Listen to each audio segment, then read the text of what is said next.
Hello everyone, welcome to पाठशाला। तो आज एक बहुत इंपॉर्टेंट टॉपिक हम फिर से डिस्कस करने वाले हैं जो है इवोल्यूशन, हिस्ट्री या डेवलपमेंट ऑफ एचआरएम। तो इसमें एक ही बात है, तीनों चीजें हम जो है वो सेम टॉपिक ही हमारा कवर करेगा। तो बेसिकली हम यहाँ बात करेंगे कि जो एचआरएम है ये कैसे जो है आज हम हर ऑर्गेनाइजेशन में ह्यूमन रिसोर्स मैनेजमेंट की बात करें, कहाँ से डेवलप हुआ, क्या इसकी हिस्ट्री है। तो जब हम इस एवोल्यूशन की बात करते हैं बेसिकली, तो सबसे पहले यहाँ पे मैं आपको दिखाना चाहूंगी कि 8 स्टेजेस इसकी रही हैं, इंडस्ट्रियल रेवोल्यूशन से लेके कंटिंजेंसी अप्रोच तक, और जो है वो देन ह्यूमन रिसोर्स मैनेजमेंट हम पढ़ते हैं। तो जो इसका जो सीड है ना ह्यूमन रिसोर्स मैनेजमेंट का, ये जब इंडस्ट्रियल रेवोल्यूशन का जो टाइम था, जो एरा थी 1850s के आसपास, तो वहां पर ये उसी समय पे स्टार्ट हो गया था। तो ये 8 स्टेजेस हम इस वीडियो में पढ़ेंगे। Now first stage is industrial revolution.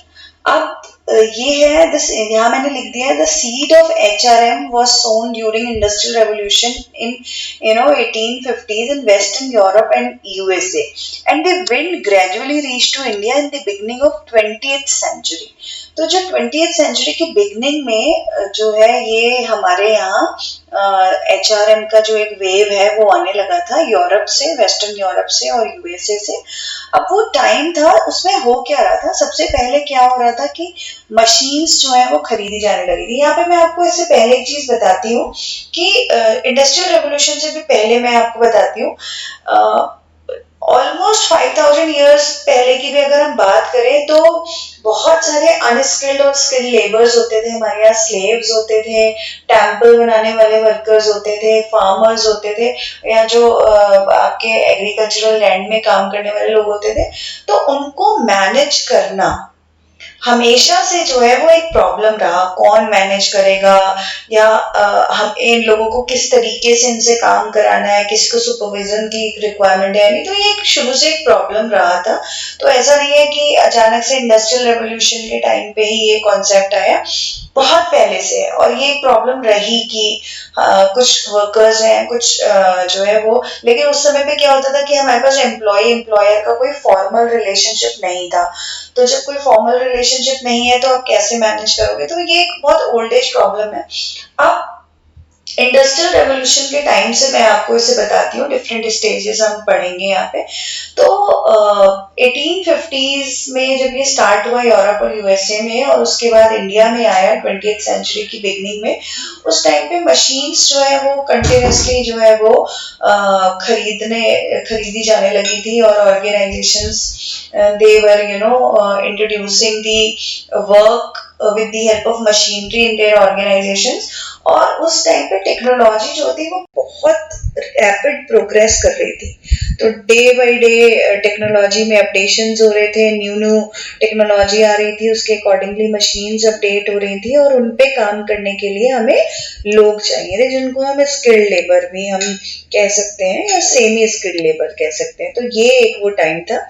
अब इस टाइम में क्या हो रहा था कि जब मशीन्स को हम इंट्रोड्यूस कर चुके हैं ऑलरेडी, और जो वर्कर्स हैं जो मशीन्स पे काम कर रहे हैं, उनको भी हम मशीन टूल्स की तरह ट्रीट करते थे। दैट मीन्स ह्यूमन ट्रीटमेंट नहीं दिया जा रहा था। और जो एम्प्लॉयर था, जो अपने यहाँ वर्कर्स को रख रहा था, he was keen to meet production targets only rather than satisfying the worker। उसका वो बिल्कुल भी कंसर्न नहीं था कि किसी वर्कर को मेरे क्या प्रॉब्लम है, किस तरह की उसकी रिक्वायरमेंट हो सकती है, उसका कॉम्पनसेशन उसकी सब्सटेंशियल नीड्स को मीट करने के लिए जो है वो प्रॉपर है या नहीं है। तो नहीं, उसको सिर्फ था कि मेरा जो जितना प्रोडक्शन टारगेट है वो पूरा होना चाहिए। और जो गवर्नमेंट थी वो भी बहुत ही लिटिल एफर्ट्स जो है वो वर्कर्स के राइट्स को प्रोटेक्ट करने के लिए, उनका इंटरेस्ट प्रोटेक्ट करने के लिए ले रही थी। मतलब कोई गवर्नमेंट का बहुत ज्यादा इंटरवेंशन उस समय पे नहीं थे। तो ये इंडस्ट्रियल रेवोल्यूशन के टाइम पे ये सारी चीजें हो रही थी, हम वर्कर को मशीन टूल्स की तरह ट्रीट कर रहे थे।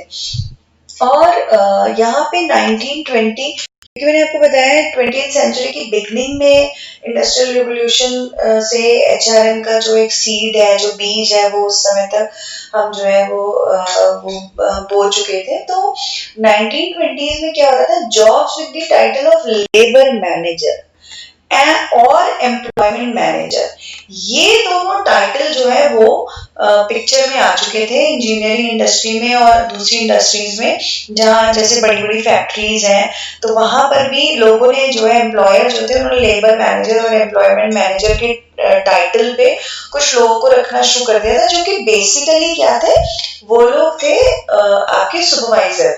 उनका क्या काम होता था, कौन एब्सेंट है उसको हैंडल करना, कि इसकी कितनी कॉम्पनसेशन बनेगी, कितने लोगों की जरूरत है तो रिक्रूट कर लो, अगर कोई काम ढंग से नहीं कर रहा तो उसको फायर कर लो, और अगर कोई किसी का बोनस बनता है उसमें उसकी कोई क्वेरीज है तो उनको एक्नॉलेज कर दो, सॉर्ट आउट कर दो। तो बेसिकली सुपरवाइजर या लेबर मैनेजर या एम्प्लॉयमेंट मैनेजर, इनके हाथ में बहुत पावर थी, to hire to fire, they were having that right। तो किसको रखना है, किसको निकालना है, किसकी कितनी छुट्टी काटनी है, किसको कितना एक्स्ट्रा बोनस देना नहीं देना है, तो ये सब कुछ जो है ये एक एम्प्लॉयमेंट मैनेजर या लेबर मैनेजर करता था। और सेकंड मैं यहाँ पे आपको बता रही हूँ एम्प्लॉयर्स फेडरेशंस। अब जितनी भी इंजीनियरिंग इंडस्ट्रीज थी या फिर जो शिप बिल्डिंग इंडस्ट्रीज थी, वहां पर जो है इन लोगों ने क्या किया, जो एम्प्लॉयर्स की फेडरेशन एक बन गई थी, इन्होंने निगोशिएट किया कि national pay rates with the union, जो लेबर यूनियंस थी उनके साथ पे रेट्स पे निगोशिएट कर लिया, but there were local and district variations and there was plenty of scope for disputes. तो इन्होंने क्या किया, नेशनल लेवल पे एक पे रेट बना लिया कि इस इंडस्ट्री में जी इतने पैसे मिलेंगे आपको एज कॉम्पनसेशन, और यूनियंस के साथ जो है उसको निगोशिएट कर लिया। बट उसमें भी क्या था कि जैसे डिफरेंट डिफरेंट ज्योग्राफिकल रीजन में डिफरेंट इंडस्ट्रीज हैं, तो as per the reason requirement, अब कोई कोई इंडस्ट्री किसी हिली रीजन में है, कोई किसी डेजर्ट वाले रीजन में है, कोई तो डिफरेंट डिफरेंट रीजन्स जो है, उन रीजन्स की जो अलग रिक्वायरमेंट है, उनमें जो वेरिएशंस है, उसके उन वेरिएशंस को भी यहाँ पे माइंड में रख के जो है वो पे रेट्स में यहाँ पर डिविएशंस होता था। ऐसा नहीं था कि नेशनल लेवल पे डिसाइड हो गया तो यही मिलेगा। तो क्योंकि वेरिएशंस थे लोकल लेवल पे, डिस्ट्रिक्ट लेवल पे, as per the requirement flexible arrangements हो गए थे, तो यहाँ पर डिस्प्यूट के चांसेस भी बहुत ज्यादा बढ़ गए थे। कि तो अगेन मैं आपको बता चुकी हूँ लेबर मैनेजर के पास बहुत ज्यादा राइट्स थे, तो ये एक इशू हो रहा था। अब 1930 में क्या हुआ, यहाँ पे 10 साल बाद का हम सिनेरियो देखते हैं। During the 1930s, with the economy beginning to pick up, big corporation to these newer sectors saw value in improving employee benefits as way of recruiting, retaining and motivating employees।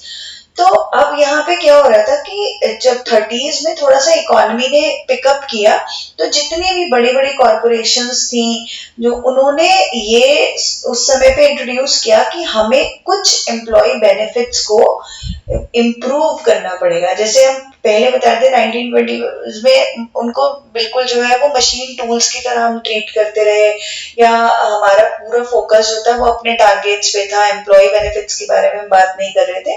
But अब यहाँ 1930s में जो बड़ी बड़ी organisations थी, उन्होंने कहा कि नहीं, हमें एम्प्लॉय बेनिफिट्स को इम्प्रूव करना पड़ेगा, तभी हम, और ये क्यों करना पड़ेगा, क्यों इसलिए करना पड़ेगा, क्योंकि जितने अच्छे एम्प्लॉयज हैं उनको मोटिवेट करना और उन्हें अपने यहाँ रिटेन करना, कि वो आपके यहाँ से जॉब छोड़ के कहीं और ना जाए, वो सिर्फ तब होगा जब हम उन्हें कुछ एक्स्ट्रा बेनिफिट्स देंगे। तो ये 1930s में थोड़ा सा चेंज हमें दिखना शुरू हुआ था। बट जितनी ये चेंजेस हुए नए जितने सेक्टर में ऑर्गेनाइजेशंस थी, बट जो पुरानी इंडस्ट्रीज थी, जैसे टेक्सटाइल हो गई, माइनिंग हो गई, शिप बिल्डिंग हो गई, यहाँ पर वर्ल्ड वाइड रिसेशन चल रहा था। इन लोगों ने, इन इंडस्ट्रीज में क्या हुआ कि इन्होंने जो है कोई भी नई टेक्निक को अडॉप्ट नहीं किया एम्प्लॉयज को रिटेन करने की या उनको मोटिवेट करने की। अब इसका क्या रीजन था, क्योंकि इनके यहाँ जो लेबर की सप्लाई थी वो बहुत ज्यादा थी इन कंपैरिजन टू डिमांड। तो इनका कहना ये था कि हम क्यों इम्प्रूव करें, अगर कुछ वर्कर्स चले भी जाएंगे तो हमारे पास एक्स्ट्रा वर्कर्स हैं, हमें दूसरे वर्कर्स मिल जाएंगे। तो जो ओल्ड इंडस्ट्रीज थी वहां पर कुछ चेंजेस देखने के लिए नहीं मिले, लेकिन हाँ जो नई इंडस्ट्रीज आ रही थी, नए सेक्टर्स डेवलप हो रहे थे, वहां पे उन्होंने चेंजेस किए। अब सेकेंड स्टेज आती है ट्रेड यूनियनिज्म।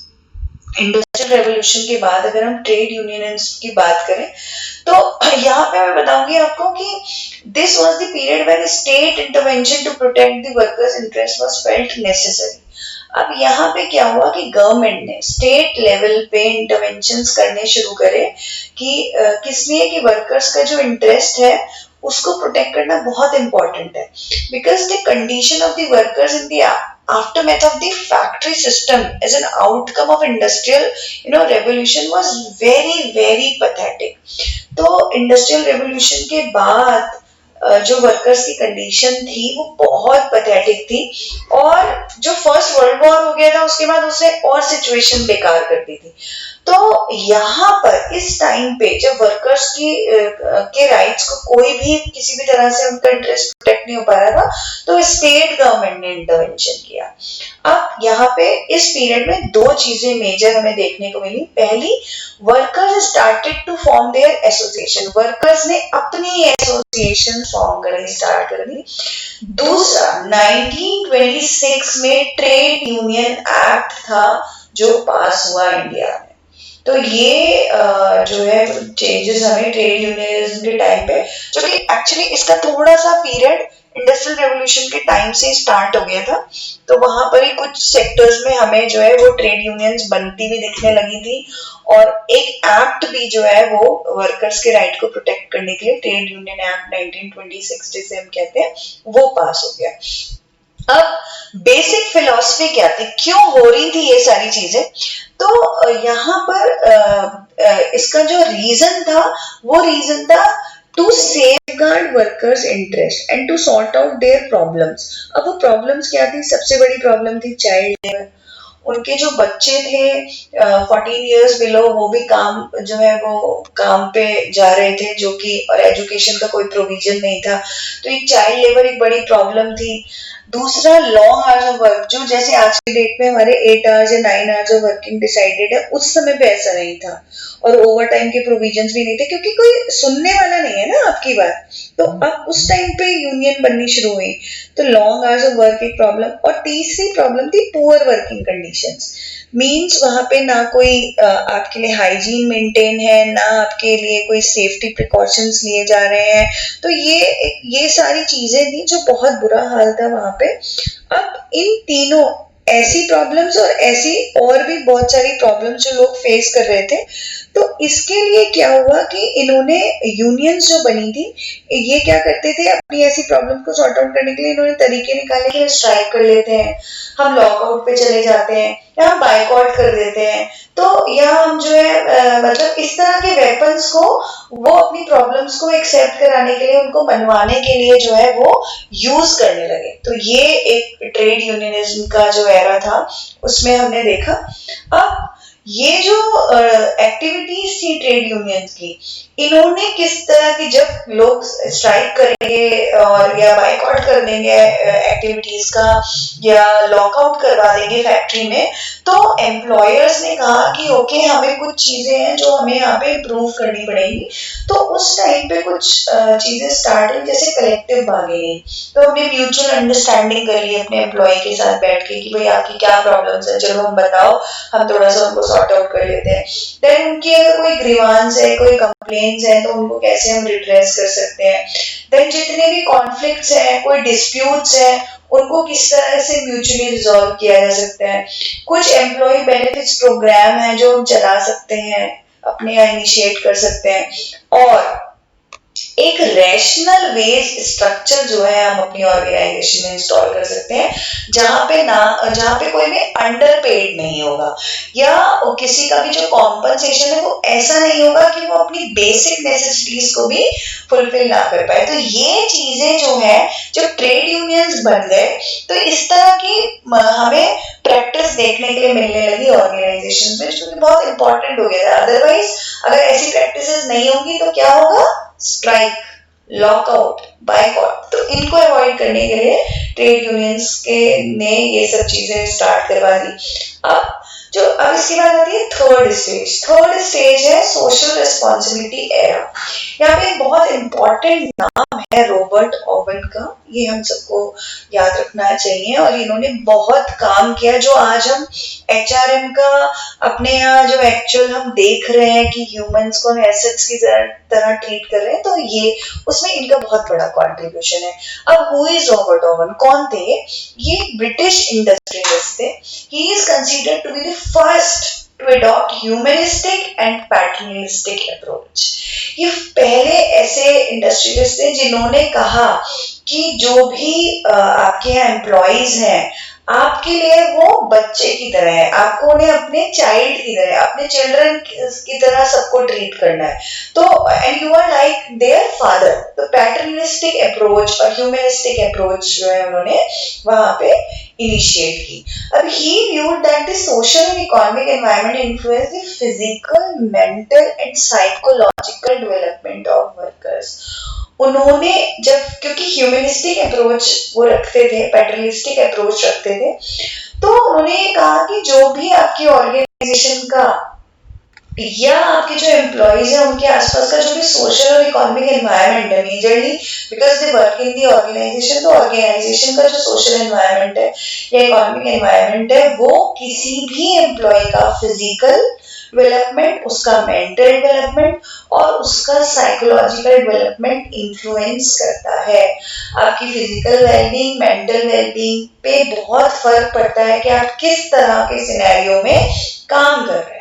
तो ये रॉबर्ट ओवन ने बोला। अब उसके बाद, जैसे मैंने आपको बताया, पैटर्निस्टिक अप्रोच रखते थे, तो वो हमेशा कहते थे कि फादर की तरह हम हैं और वर्कर हमारे चाइल्ड की तरह है। तो उन्होंने कुछ चीजें इनिशिएट की वहां पर अपने टाइम में।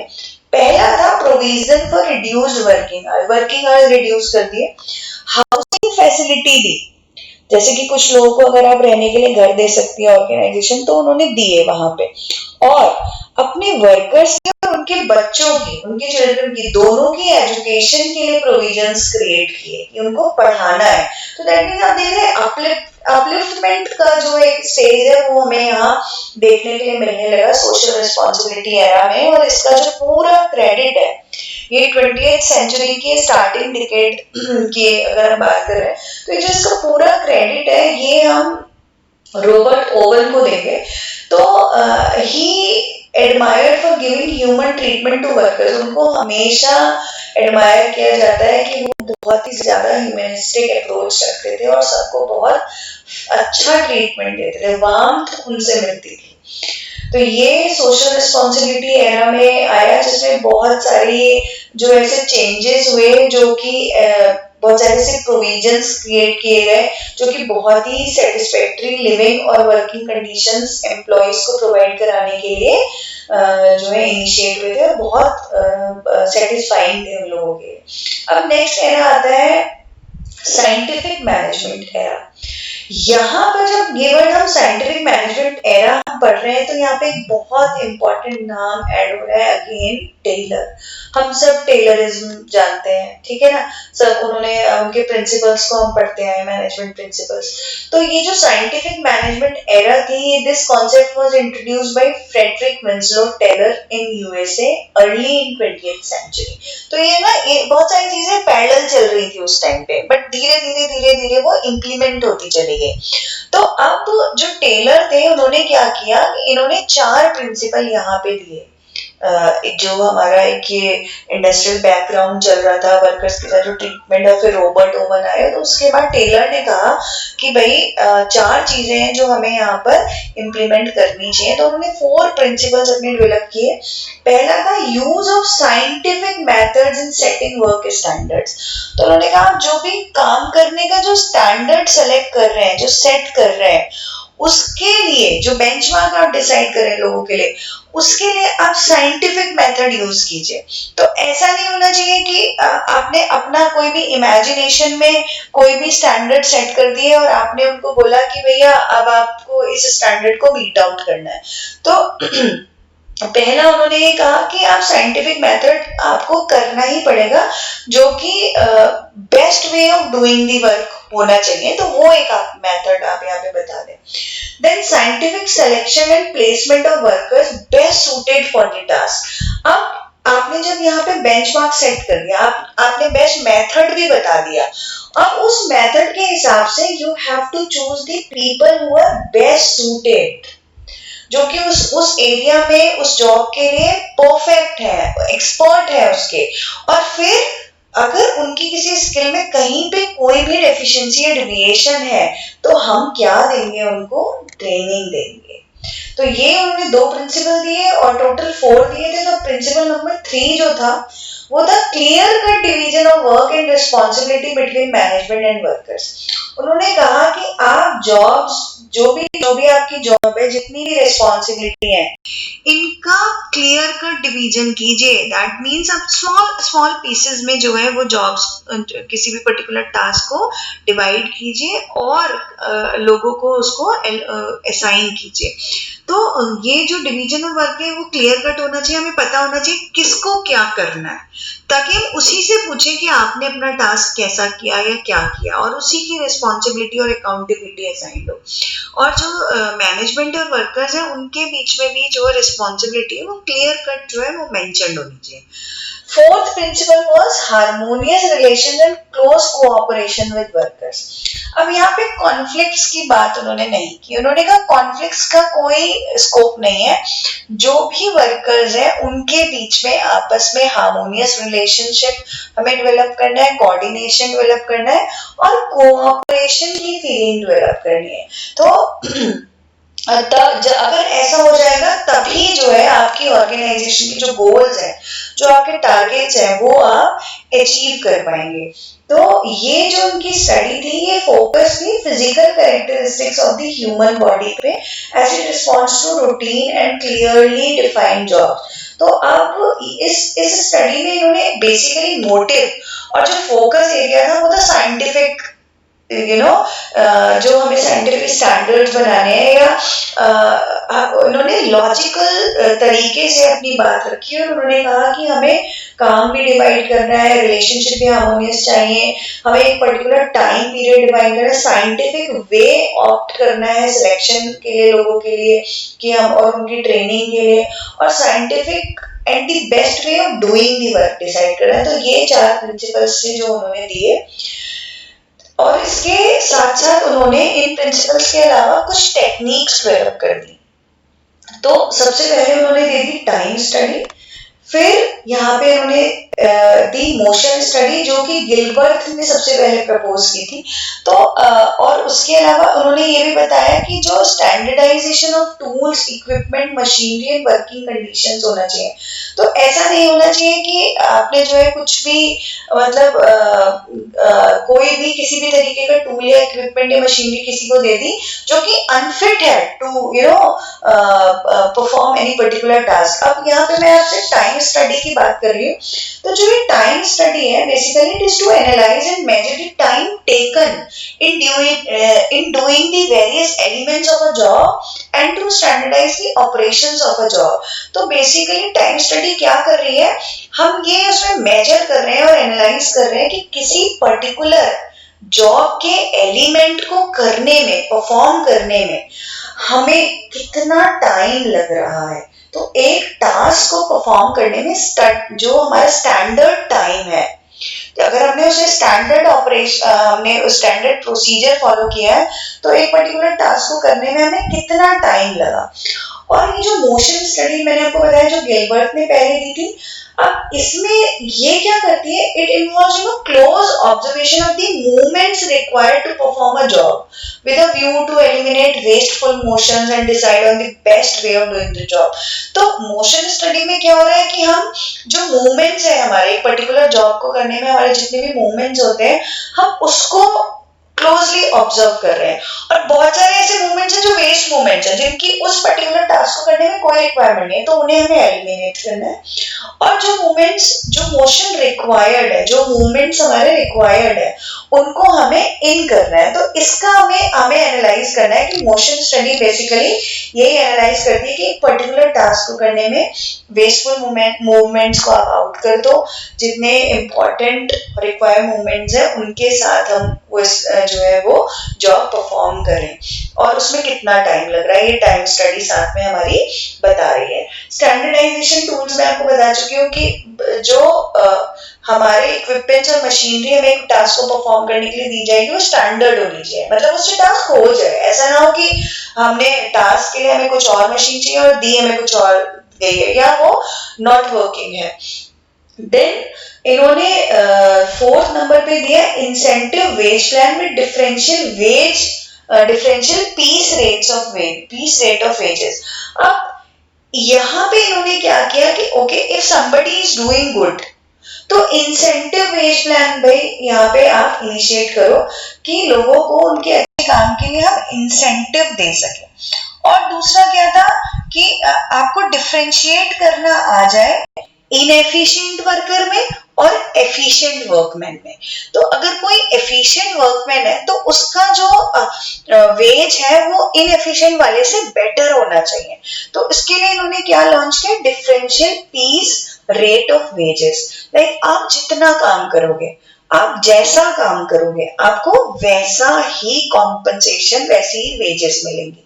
तो ये टेलर ने अपनी कुछ टेक्निक्स हैं जो उस टाइम पे डेवलप की। अब नेक्स्ट आ गया ह्यूमन रिलेशंस एरा।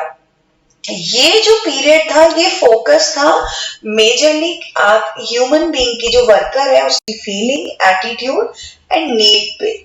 तो between 1925 and 1935 Hugo Munsterberg, he was the psychologist. He suggested that use of psychology in selection, placement, testing and training the employees in an organization. तो उन्होंने कहा कि psychology का बहुत बड़ा रोल है। आज की डेट में अगर आप बात करें तो हमें पता है कि जब भी हम सिलेक्शन पे जाते हैं तो हम बहुत से साइकोमेट्रिक टेस्ट कर रहे होते हैं। वो क्या है, कहाँ से आए हैं, वो हमें दिए ह्यूमन रिलेशन एरा ने।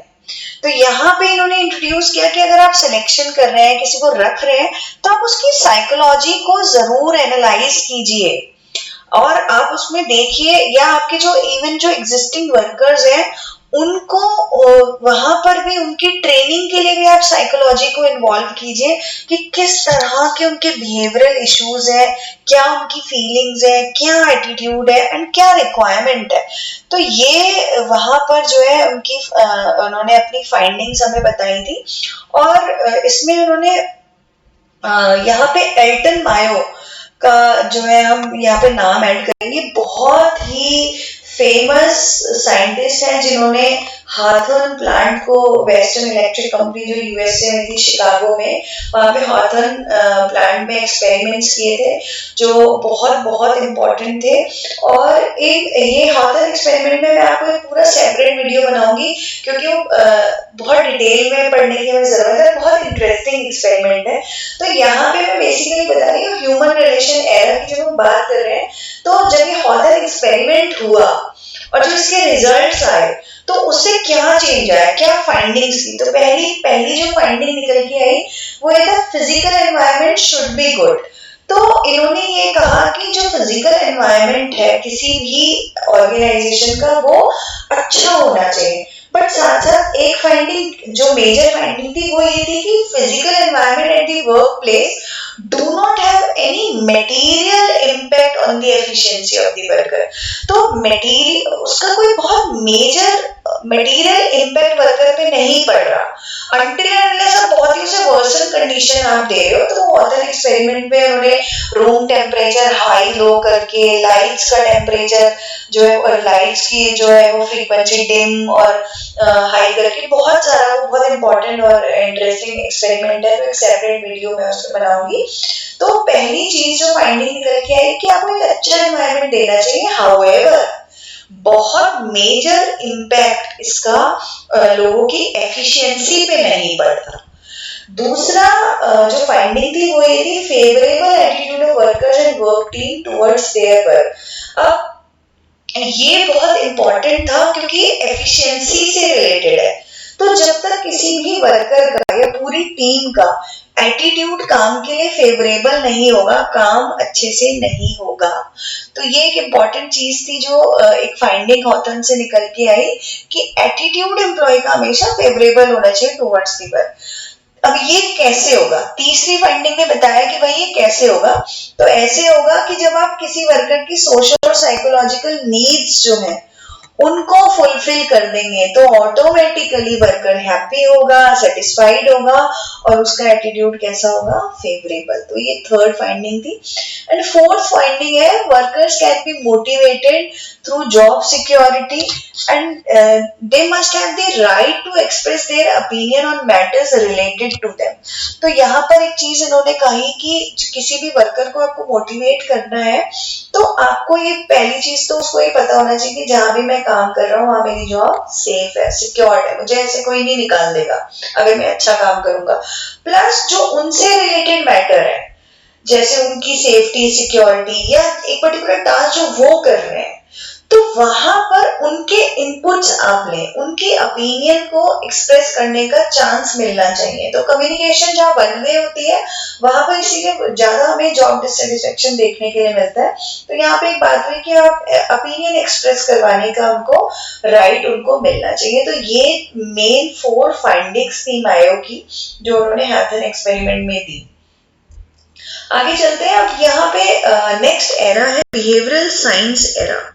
यहाँ पे अब as the name suggest behaviour, तो it was concern with social and psychological aspects of human behaviour. यहाँ पर फिर हम बिहेवियर की बात कर रहे हैं और सोशल बिहेवियर कैसा होना चाहिए? That means when you are working in a team or in a group how you are behaving. And जो आपका साइकोलॉजिकल बिहेवियर है वो कैसा होना चाहिए। तो इसके कुछ इंपॉर्टेंट एलिमेंट्स देख लेते हैं यहाँ पे। पहला है individual behaviour is linked with group behaviour. तो यहाँ पर क्या है कि आपका जो बिहेवियर है इंडिविजुअली वो डायरेक्टली आपके ग्रुप बिहेवियर से लिंक करता है। तो आप जैसा इंडिविजुअल बिहेवियर अपना रखते हैं वैसे ही ग्रुप में भी आप बिहेवियर अपना देने वाले हैं या ग्रुप का बिहेवियर आपके साथ जैसा है अकॉर्डिंगली आप बिहेवियर अपना रखने वाले हैं। दूसरी इन्होंने इंपॉर्टेंट एलिमेंट था informal leadership rather than formal leadership. अब यहाँ पे बात बोली गई कि जो लीडरशिप है वो इन कंपैरिजन टू फॉर्मल हमें इनफॉर्मल लीडरशिप ज्यादा बेटर लगती है because people are more free to express their view. तो उन्हें ज्यादा चांस होता है कि उनका जो बॉस है वो बहुत बॉसी ना होके उनको अच्छे से मोटिवेट करता है, फ्रेंडली मैनर में उनको चीजें समझा देता है। तो ये एक चीज उन्होंने कहा कि इनफॉर्मल लीडरशिप होनी चाहिए। Then motivation by self control and self development. अब यहाँ पे जो मोटिवेशन है ये सेल्फ डेवलपमेंट और सेल्फ कंट्रोल से ज्यादा जो है वो वर्कर को मिलता है। तो ये कैसे हो रहा है? हम सब जानते हैं कि bye nature people do not dislike work. तो ऐसा नहीं होता कि हम एज्यूम जैसे पहले हम पढ़ रहे थे कि जब मैंने इंडस्ट्रियल रेवोल्यूशन पढ़ा या हमने जब ट्रेड यूनियन पढ़ा तो वहां पे एक थॉट था कि हम वर्कर को ना टूल की तरह ट्रीट करें या उसको क्लोजली सुपरवाइज करें। क्यों क्लोजली सुपरवाइज करें? Because they dislike work. But धीरे धीरे जब हम ह्यूमन रिलेशंस एरा में और हम बिहेवियरल साइंस एरा पढ़ रहे हैं तो यहाँ पे we know that by nature people do not dislike work, they like to do work, and most people enjoy work and are motivated by self control and self development. In fact, अगर मैं आपको बात करूं तो job itself is a source of motivation and satisfaction to employee. तो जिस job को हम कर रहे हैं वो खुद ही अपने आप में एक सोर्स है, मोटिवेट करती है लोगों को और जो है वो सेटिस्फेक्शन देती है. तो यहाँ पर सेल्फ कंट्रोल और सेल्फ डेवलपमेंट को इंक्लूड किया गया रादर देन कि हमें दूसरा कोई पुश करे to do something. Then next element है इसका improving efficiency through self operating. तो यहाँ पे सबऑर्डिनेट इन्फ्लुएंस को एक्सपेंड करें, मतलब expanding subordinate influence, self control, self direction can improve operating efficiency. तो यहाँ पे ऐसा नहीं कि बॉस मुझे कहेगा तभी मैं कुछ करूंगा तभी मेरी एफिशिएंसी इंप्रूव होगी.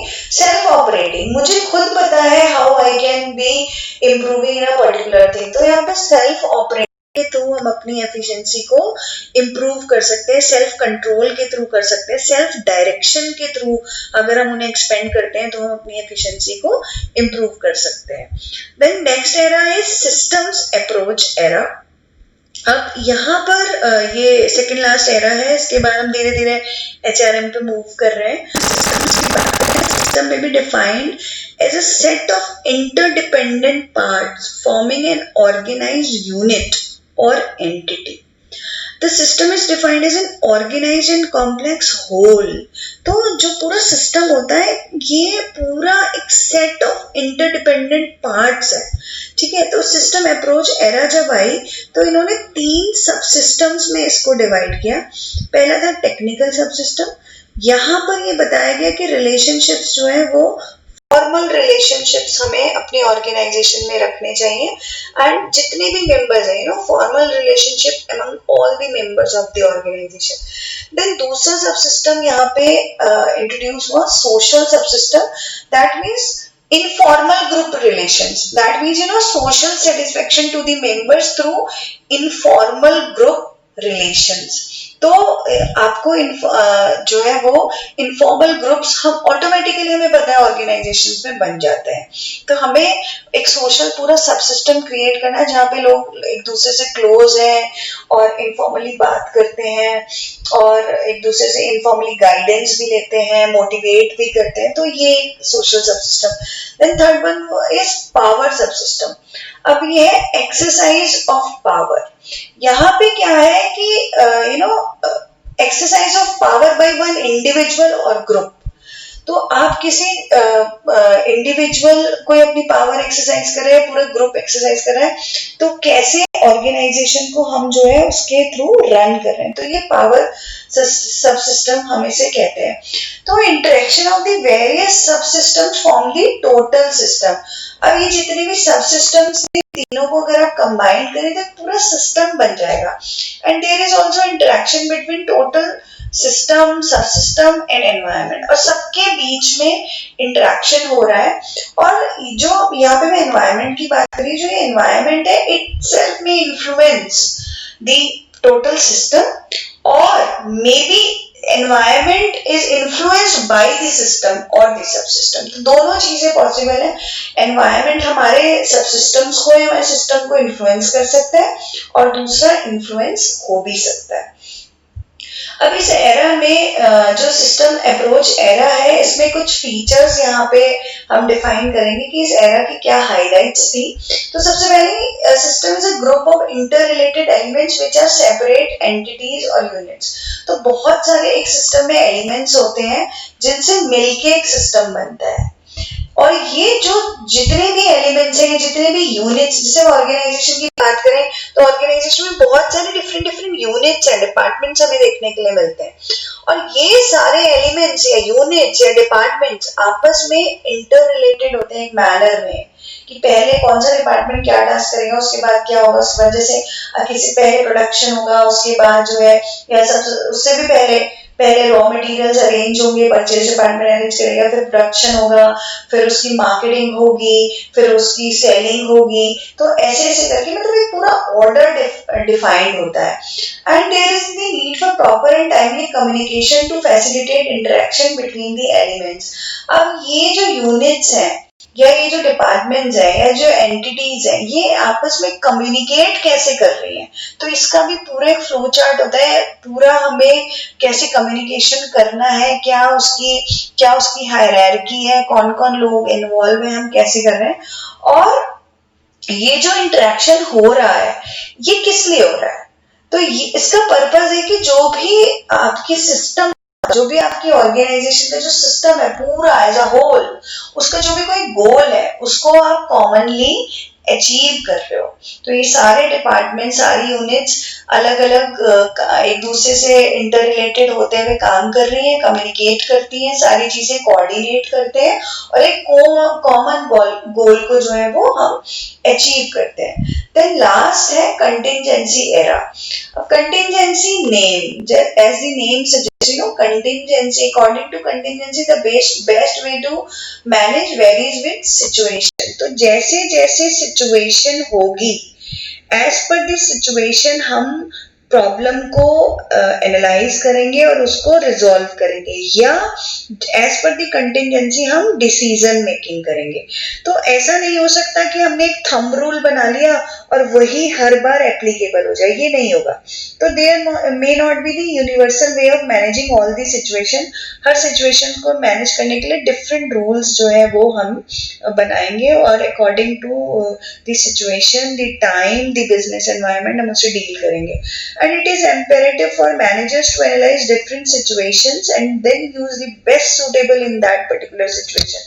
तो यहाँ पे ये बहुत इंपॉर्टेंट है कि जो भी मैनेजर्स हैं वो सिचुएशन को एनालाइज करें, कौन सी सिचुएशन में कौन सा सॉल्यूशन बेस्ट होगा, किस सिचुएशन को हम किस तरीके से बेस्ट मैनर में हैंडल कर सकते हैं, एंड एज पर दैट हम उसे हैंडल करें। तो ये कंटिजेंसी अप्रोच है। इसके बाद कंटिजेंसी अप्रोच एरा को हम एक्सटेंड अगर करें तो फिर आगे आपका ह्यूमन रिसोर्स मैनेजमेंट, जो कि आज की डेट में हम ऑर्गेनाइजेशंस में ऑब्जर्व करते हैं। तो ये ह्यूमन रिसोर्स मैनेजमेंट इस तरीके से पूरा डेवलप हुआ from industrial revolution to contingency era and then now to HRM. So this is all for today. I think आपका इसमें पूरा मैंने evolution, development and history of HR cover कर लिया है, एंड आई होप ये टॉपिक आपको क्लियर हो गया है। प्लीज अपनी फीडबैक मुझे कमेंट बॉक्स में लिखें so that I can know where what are the other things you want to study with me, and keep on learning and be happy always. Thank you.